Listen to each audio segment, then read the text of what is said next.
It is 7:13, and I hereby call the August board meeting of the Village Tivoli Board of Trustees to order. Would you please rise for the Pledge of Allegiance, please? I pledge allegiance to the flag of the United States of America and to the republic for which it stands, one nation, under God, indivisible, with liberty and justice for all. Thank you all very much. There are no items on the agenda this evening that are going to be adopted with regards to legislation. There was a agenda item which was the appointment of Trustee Bruno as the first emergency interim successor and the Superintendent of Public Works, Jim Simmons, as the second successor. I am pulling that from the agenda this evening. The Village Board of Trustees, along with Council, we want to do some investigation and discussions with the Conference of Mayors, as well as Dutchess County Emergency Response with regards to setting those successors. So my guess is that we'll have that legislation probably in October at this point. And the idea is just, Yes, just please. to be prepared in the unlikely event that the mayor's out of town, the deputy mayor is out of town or compromised, and something serious is happening. Who's next? We don't want to find ourselves in that moment and have to figure out what we're doing. We want to be ready. That's all. The state law allows the Board of Trustees, in the absence of the mayor or the deputy mayor, allows the Board of Trustees to meet and to appoint an interim successor. However, in the event of a hurricane or an earthquake or some sort of disaster, I personally don't think that we want to worry about scheduling a meeting and finding a location if there's a disaster taking place. So our hope is to have a successor in place. So in the rare event that the mayor or the deputy mayor are not here to lead in the event of an emergency, the interim emergency successor would. But we're still doing some research on that. And if we do this by local law, this will require a public hearing. So we'll have to set a date for a public hearing. But hopefully in the next week or two, we'll have some information back to the Board of Trustees. That being said, Village Clerk's report. Deputy Clerk Roth. We sold 440 garbage tags, completed 2 payrolls, created 476 water bills, which will be mailed out at the end of next week, and attended a planning board workshop and a planning board meeting. Thank you very much. In your packet, there are 2 sets of minutes for your review and approval. It is the regular board meeting of July 16th, as well as the workshop of August 13th. I apologize. At this point, I entertain a motion to approve both sets of minutes. So Motion's been made by Trustee Schneider. Is there a second? Second. Motion's been made and seconded. Is there any discussion? Seeing none, all in favor? Aye. Opposed? The motion carries. I'm not aware of any schedule of upcoming events. Clerk's office will be closed Monday, September 1st for Labor Day. All right. And that's it? Yes. Okay, perfect. Moving on to the treasurer's report, which you have in your packets. To let you know what we are paying this month out of the general fund, it is $57,557.16. Out of the water fund, $3,243.35. And out of the sewer fund, $1,662.74. That gives you a grand total of $62,463.25. At this point, I entertain a motion to accept the treasurer's report. So moved. Motion has been made by the deputy mayor. Is there a second? Second. The motion has been made and seconded. Is there discussion? Seeing none, all in favor? Aye. Opposed? The motion carries. Next item on your agenda is the payment of the bills based on the treasurer's report with regards to invoices. At this point, I entertain a motion to approve payment of the bills for the month of August. So moved. Motion has been made by the deputy mayor. Is there a second? Second. Motion has been made and seconded. Is there any discussion? Seeing none, all in favor? Aye. Opposed? Motion carries. Trustee Israedi, for the purpose of a zoning report. We received from our zoning enforcement officer a report of his activities for the past month, which included review of potential zoning violations, 5 of them. Of those 5, he met with, he sent out 2 letters of violation and met with the landowners on others to violation. In addition to that, he issued 2 building permits and several final inspections for various buildings that have been improved over the last month. I also rode around with the code enforcement officer on Tuesday to see what he was seeing in the village and to observe his approach to residents, and he helped to resolve an issue of garbage cans that are sort of chronically out. He identified a building that was collapsing and is going to issue a violation on that one. We spent about an hour and a half on that review. Thank you.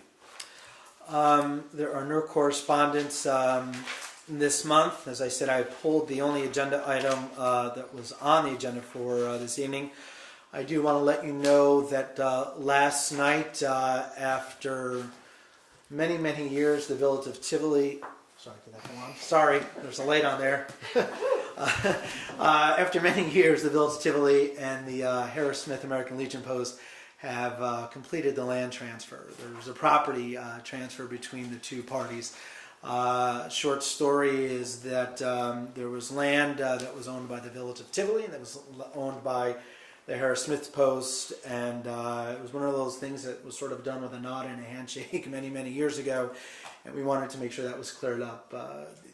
Previously, the American Legion used to sit right here in the middle of the 3 properties here, the firehouse, the American Legion, and the village of Tivoli. When that American Legion burned to the ground, the American Legion moved to the back here. So this property here was American Legion property. The Legion back there was village of Tivoli property. We've now done the swap. I think this was started in 1998 with the former mayor, Mark Molinaro, and pleased to say that it's now been taken care of and rectified. I want to thank our attorney, Christine Shaw, as well as Tom Mabey from the American Legion and all the members of the American Legion for their work on this over the last 3 years that we've been working on this diligently. So that has now been rectified after nearly almost 20 years. So my thanks again to all the parties involved with that. My thanks to our deputy clerk who sat in on a nearly 2-hour closing last night here in my office. So the next board meeting of the Village Tivoli Board of Trustees will be held September 17th at 7 here at the Village Hall. Be a workshop at 6 in the mayor's office. There will be a regular workshop on September 10th at 6 p.m. I would also note that a public hearing has been scheduled for the purposes of hearing comments from residents with regards to the Community Development Block Grant. That public hearing has been set for 7 on the 17th here prior to the regular board meeting. We have not yet decided what the village will apply for. The Board of Trustees will be reviewing that, and we'll be listening to your input as well. And that is an application that we'll make to the Dutchess County Department of Planning.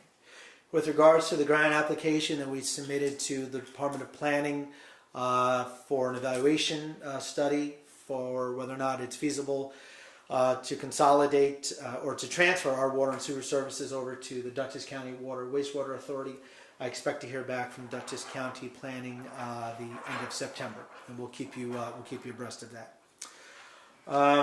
That being said, I have nothing else except to say congratulations to the fire department for another successful barbecue. Trustee Schneider and I attended the fire barbecue, the fire department's barbecue here a couple weeks ago, and Ralph Torch's sauce was perfect as always. They were sold out, and it was a great time, and the weather was perfect, wasn't it? Couldn't ask for better weather. Moving on to committee reports, Deputy Mayor Griffith. Thank you. I'll begin with the water systems, water department report for the month of July 2014. The operational report, microbiological sample results came back with no violations. And as I tend to remind folks, there are 2 samples taken at various locations throughout the village every month, and they're tested for all the bad stuff that we don't want in there. So it's nice when they come back. without anything to report. And also on July 15th at 44 Woods Road, there was a water main break, which the guys got on quite quickly and repaired. And I want to talk about the Green Committee. We've had some new members. We meet third Tuesdays every month at 5:30, usually in the next room just there. And one of our newer members has spearheaded an event I want to tell everyone about. This is the Tivoli Solar Energy Conference. It's going to be a forum on September 9th at 7 o'clock on the third floor of this building. And what the Green Committee has done is we've contacted 3 different solar energy providers who are going to come, as well as representatives from NYSERDA, which is the New York State Development and Research. I got this. New York State Energy Development and Research Authority. They're going to be coming. It's easier to say NYSERDA, isn't it? So we're going to have Sundog Solar, Hudson Solar, and Solar City. We're going to have refreshments up there. They're going to be donated by some of our businesses. And we're going to have a number of residents who have had the opportunity to put solar panels on their homes. They'll be sort of sharing testimonials, and residents can hear from this assortment of providers, as well as NYSERDA. What if you're interested in solar panels, what's the latest, right? Because this technology has changed very quick. Some people have looked into it a few years ago. Frankly, I'm looking forward to it because I don't know very much about where it's at myself. So please come to our solar conference Tuesday, September 9th, 7 o'clock, and it should be very interesting. And it's this village joined the Climate Smart Communities program in New York State a while ago, and I'm looking forward to reporting back to that group that this little village has put together this conference, and that should get us some recognition in their eyes as we try and help Tivoli go green and help residents save on their soaring energy costs as well. Also, related to the Green Committee, the community garden is getting towards the end of its season. One thing that was discussed last year was trying to move the signups earlier. So in previous years, the plots were assigned in March. We want to get that up to November, actually, because some people have complained that they can't get garlic in on time. So throughout the month of October, I'll have more information for you next month. We're going to be figuring out the plots for spring 2015. So think about it. If you're one of these people who thinks that far ahead, that you're on top of the garlic, we're going to try and accommodate you this year. And if you're interested, at this point, you can contact TivoliCommunityGarden@gmail.com. You can send an email and have any questions answered, or put your name on that list for next season. And finally, you may have noticed, let's see, it was during end of July, last week of July, we had one of the Dutchess County speed wagons down by the bridge here, which we had a few kinks with. It gets charged by a battery at night as well as being solar, and I know at least one afternoon it wasn't functioning correctly, but it was a lot of the time. It's kind of shocking to see just how fast people tend to go in that piece of geography there with the 2 hills on either side of the bridge. An interesting thing I didn't know about those wagons is, in addition to shaming people in the moment, they also collect data, which can then be analyzed, and the sheriffs and this board will have a better sense of just how significant the problem is. We are waiting to get that report back from the county sheriffs at this time, but I'll keep you posted. And now that we sort of know how to get our hands on that wagon, there are not very many in the county, unfortunately, but I hope to get it back in the village as often as possible. There are certainly plenty of other places it could go. So, thank you very much. Thank you. Trustees Ronnie? The LoSAP administration was completed, and we put about $13,000 into the account with RBC Wealth Management for the firefighters, which brings that account up to about $100,000 for the roughly 20 active firefighters who participate in that program, which is a wonderful thing. The planning department, the planning board has been very busy of late. We have houses in a row that are being redone on North Road. If any of you ever go that direction, it's very exciting.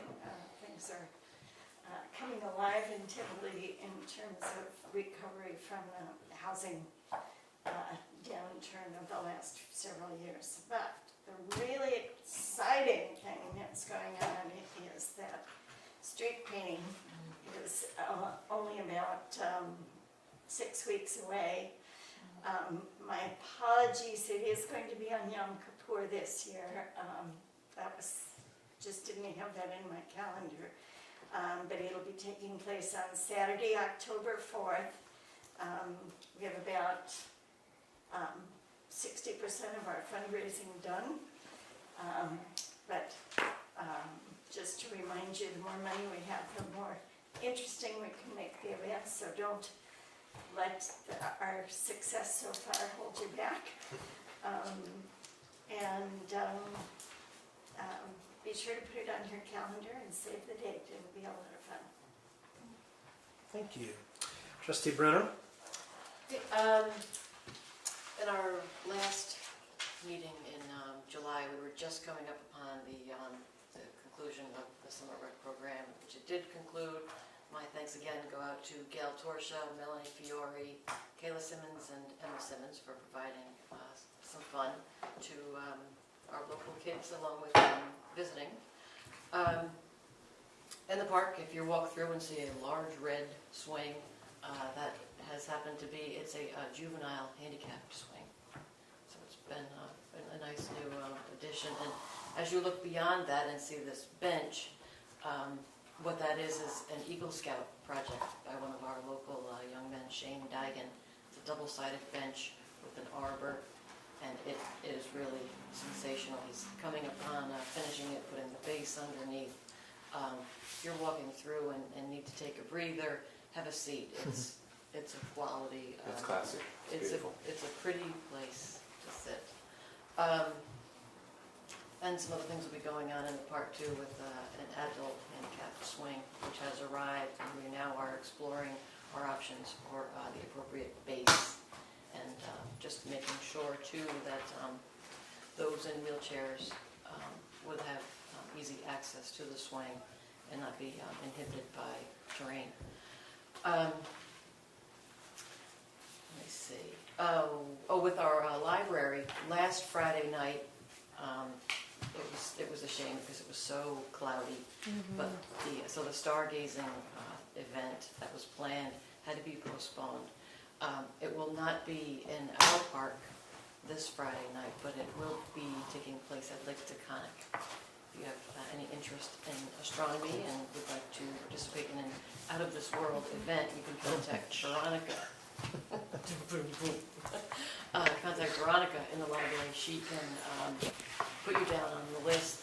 I believe you'd need to provide your name and also license plate number of the vehicle, so they would know that each person that was there for the event is properly parked. And just for our civic organizations with the Legion and Masons, just keep an eye out for their dinners, breakfasts. They're always great events to attend. And I think it does it. Thank you very much. Sure. Trustee Schneider? Well, I'm going to take 1 second and just cap onto what Robin said. Myself and my boys, my husband, we all went to the park last Friday, and we're hoping to see Saturn and some meteor showers there, only to be confounded by those clouds. I believe that the head of the astronomy group there noted that if you are going to go up to Lake Taconic to participate in the event this Friday, they would need your license plate by the day prior. So I would assume that's tomorrow, so that it can be handed off to state police, because of course they're going to be monitoring the cars that are going in and out. So if you are interested in attending, you should have your license plate number and that relevant information to Veronica by tomorrow. As far as my reports go, I'm going to start with the village court report for charges from July 1st through July 31st. Charges received were 4, charges disposed were 12, and a total of $285 was collected and remitted to the state comptroller. Aside from that, the Tivoli business association. Tivoli really was a defunct association, if you will. I am happy to say that we scheduled our first meeting earlier this month in June, and we had some fair participation from local business owners. We did it in an open forum style, so we had a ton of feedback, everything from challenges that small businesses face in a community such as ours to suggestions for activities or events that could be done in the park, collaborations between businesses and other organizations such as the library to increase traffic to the village. So I am looking forward to continuing work with all of the local business owners, and I invite anyone who was not able to come to our last meeting to attend the next one. The date for the next meeting is yet to be announced, but I anticipate that it will be early in September, and that we will continue meeting on a regular basis. I think to my surprise, the request was that we meet on a bi-monthly basis, or bi-weekly basis, so 2 meetings a month, which I thought was really fantastic. I was hoping to get just one meeting in per month, so I am really, really excited at the degree of participation and commitment that our local business owners have to the village. So, Brian, is there anything you wanted to add as far as that? Brian was... No, I think it was good. I did speak with the Dutchess County Director of Economic Development, Ron Hicks, who's offered to come up and share some ideas and suggestions to look at possible grant opportunities that might be available for the village with regards to promoting the village, whether it's a postcard or an ad on WAMC or whatever the case may be. But we're going to be looking at that, as well as working with the Hudson Valley Magazine to come up with some sort of logo or some sort of photograph that defines the village of Tivoli and in the business community. One of the ideas and suggestions we have a theater here, we have an art gallery, and we have many businesses. So, for example, if you go to see a show at the theater, bring your ticket stub to one of the new restaurants or one of the existing restaurants, and you might get a discount on one of your meals or a drink or an appetizer or something. So, as well as the new hotel and as well as the B&B. So we're looking to try to do some cross promotion with regards to all the businesses here. So, no, that was a great meeting. So, thank you. Thank you. Did you do your court report? Yes. You did. I was listening. I was just. I can tell you're listening. If there's nothing further from the board, are there any comments from the public? Seeing none, is there a motion to adjourn? No. You can't get to say that. Oh, yes, I No, you can't. You had your chance. What do you? Yes, go ahead. Number one, I would like to know where the siren is at the firehouse. There isn't a siren at the firehouse. There is a siren here on the village hall, and I In had. case of emergency. Yeah, I'm glad you brought that up. I wasn't going to talk about it tonight, but I will since you brought it up. I have formed, and as you know, is an emergency response committee for the Village of Tivoli, specific to the Village of Tivoli. And I had a conversation with the Dutchess County Commissioner of Emergency Response, Dana Smith. And in addition, had a conversation with the town supervisor, Sue Crane. The reason I bring up Sue Crane is because the town of Red Hook has a very, very good emergency preparedness plan and what to do in the event of an emergency.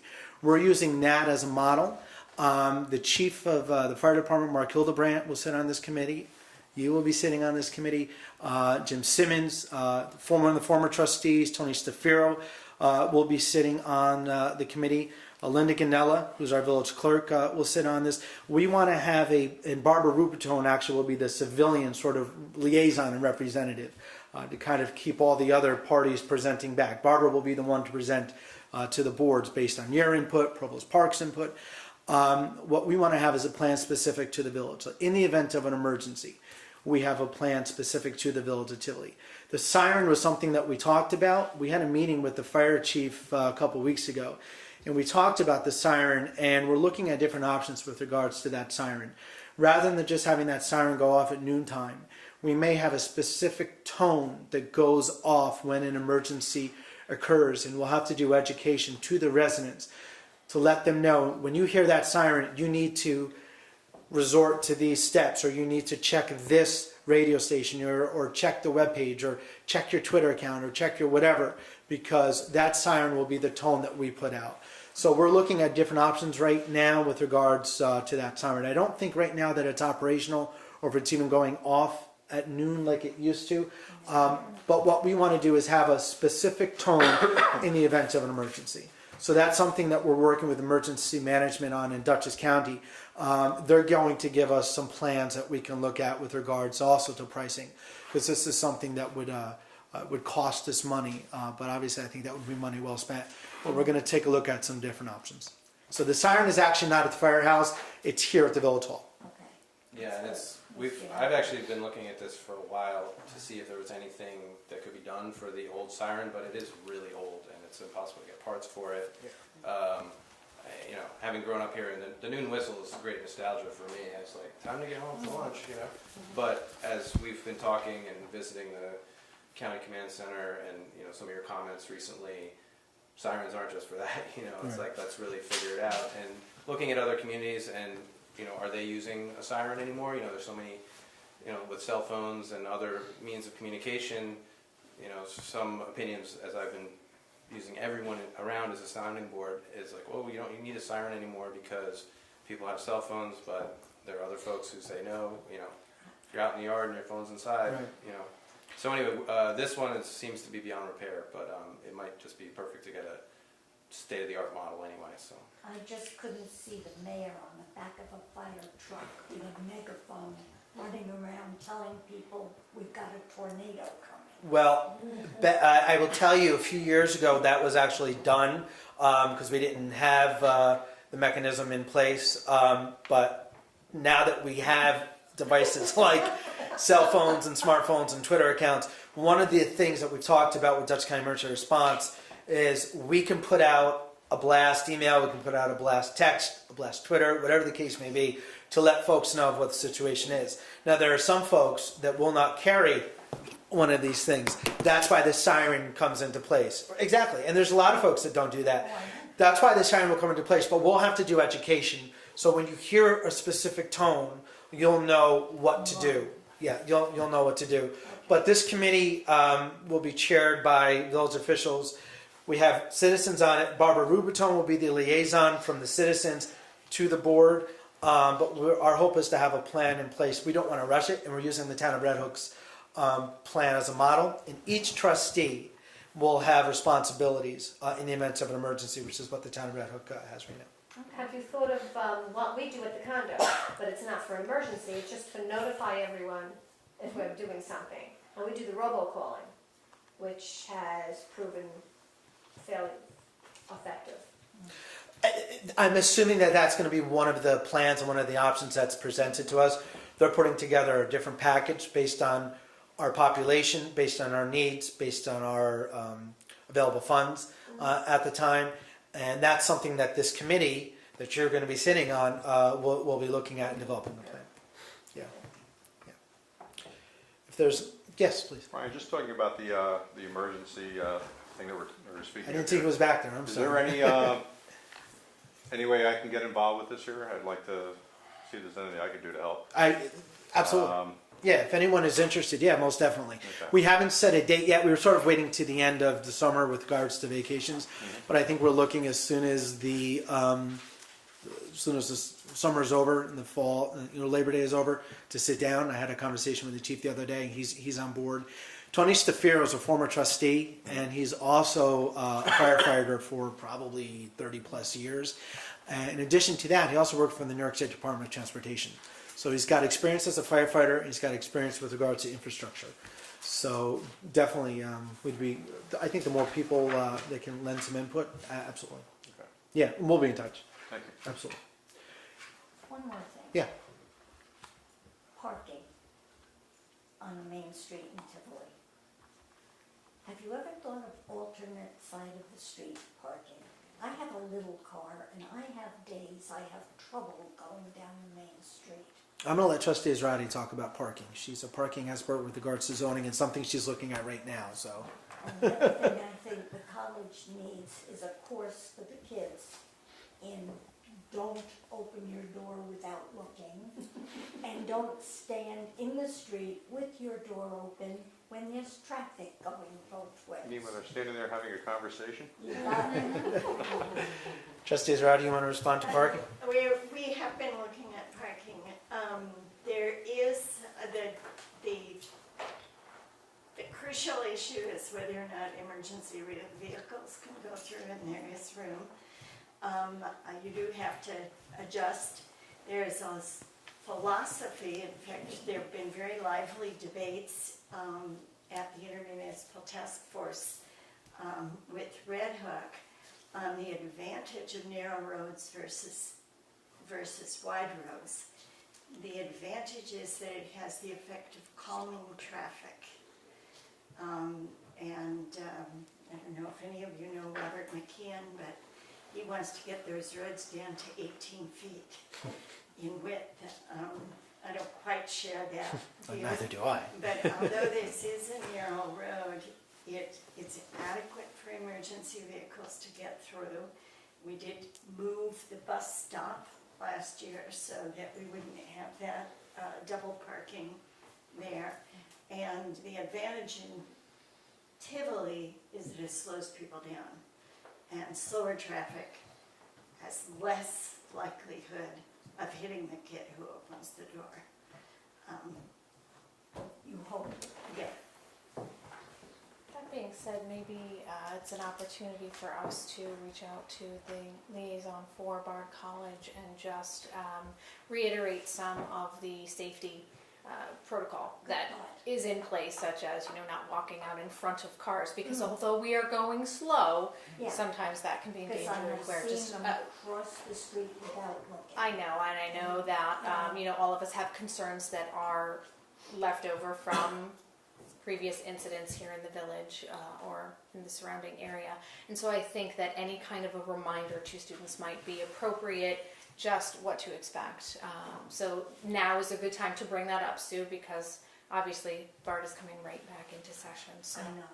Okay. And I know when I was brought up, I was taught, look both ways before you cross the street.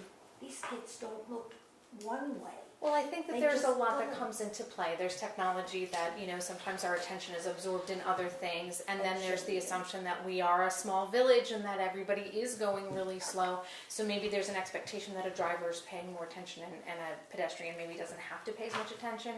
Regardless of the cause, I do certainly appreciate that it is a good Something time needs to be said. right, a reminder, just, basic safety. Please remember, that we have a lot of folks traveling through the village, so. I also wanted to talk briefly. I spoke to the board earlier about this, but you talk about widening roads. I had a conversation with the county executive and the Dutchess County Commissioner of Public Works. We're looking at the bridge, the stone bridge here on Broadway. We expect that repair to be done in the spring or fall of 2017. One of the concerns that was brought up in the meeting is that we don't want to see that road widen for exactly the reason that Trustees Roddy just mentioned. We want to make sure that it's, that it stays the width that it is, to keep that calming effect there. Also, the other point that I stress, and this is something Deputy Mayor and I have been talking about for 3 years, is that we don't want a metal structure modern bridge coming into the Village of Tivoli. I've seen the plans of the bridge. It will not be a metal structure bridge. It'll continue to be a stone bridge. We did ask that they call them dragon teeth actually, those spikes that are on top of the bridge. We did ask that they remain there. This bridge project will be paid for with federal dollars. So any approvals with this bridge has to be approved by the Federal Department of Highways. I think that's the actual department. So they're looking at those dragon teeth and whether or not they can stay on there. If they can't stay on there, if they do have to come off, then they will be removed and they will be used somewhere else in the village. The other issues we're looking at right now is when the bridge first went in, were those teeth actually on there originally, or were they put on afterwards? We tend to think that the spikes, the teeth as they call them, may have been put on afterwards because people were walking or sitting on the bridge. And that's our concern, is that we don't want people walking on that bridge, hence you have those teeth. So we don't know what the original is right now. I have to talk to our historian to see if he knows. It'll be humorous if they decide the original parapets had no dragon teeth and then somebody saw fit to put them on there Yeah. to keep people from tap dancing on the parapet, which I can say, having been a small child down there, we never did, because you can't. Right. It's like a tremendous safety feature, as well as being a sort of significant piece of architectural heritage. I mean, you don't see a bridge like that everywhere. The only other one I've seen is over on Sism Road, which was redone recently, although not with the federal dollars, so there may be some friction there. Yeah. But it's a unique piece of architectural heritage as well as a significant safety feature. So hopefully When they'll they do stay the there. bridge over, is there any way they could have lights on it? I Yes. think that would be so welcoming. The lights If you come will in as a stay. town. The lights, well, actually, no. The lights that are on the bridge now are going to be replaced because of the damage to the lights. So those lights will be taken off, but new lights will be put on that mirror what the other lights will look at. So there'll be a replica, aesthetically. historic replica. Right. It's not going to be a modern bridge. So, yeah. Is there anything further? Seeing nothing before the board, is there a motion to adjourn? So, Motion's been made by trustee Bruno. Is there a second? Second. Motion's been made and seconded. If there is no discussion, it is 7:49. We are adjourned. Thank you, everybody.